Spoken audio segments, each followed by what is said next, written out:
যুক্তরাষ্ট্রের president Donald Trump সংযুক্ত আরব আমিরাতের রাজধানী আবুধাবিতে পৌঁছালে তাকে রাষ্ট্রপতি প্রাসাদ কাসার আল ওয়াতানে ঐতিহ্যবাহী আলাইয়ালা নৃত্যের মাধ্যমে স্বাগত জানানো হয়। এই নৃত্যে সাদা গাউনে সজ্জিত নারীরা সঙ্গীতের তালে তালে তাদের দীর্ঘ চুল ঝাঁকিয়ে নাচ পরিবেশন করেন, যা আমিরাতের সাংস্কৃতিক ঐতিহ্যের প্রতীক।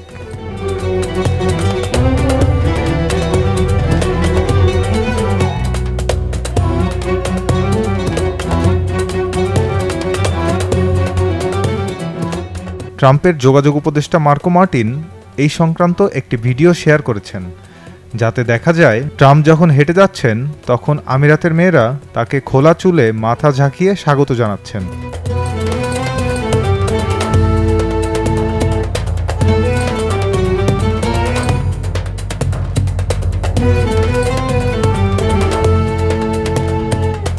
ট্রাম্প এই নৃত্য প্রদর্শনী পর্যবেক্ষণ করেন এবং শহরের সৌন্দর্য ও আয়োজনের প্রশংসা করে বলেন, কি সুন্দর শহর, আমি এটি ভালোবাসি।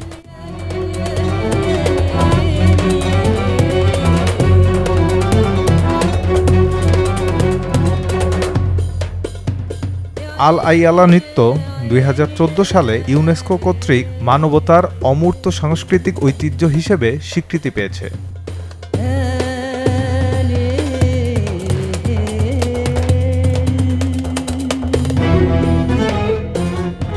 এই সফরটি ট্রাম্পের মধ্যপ্রাচ্য সফরের শেষ অংশ ছিল, যেখানে তিনি কাতার ও সৌদি আরব সফর করেন এবং সেখানে তাকে জাঁকজমকপূর্ণভাবে স্বাগত জানানো হয়।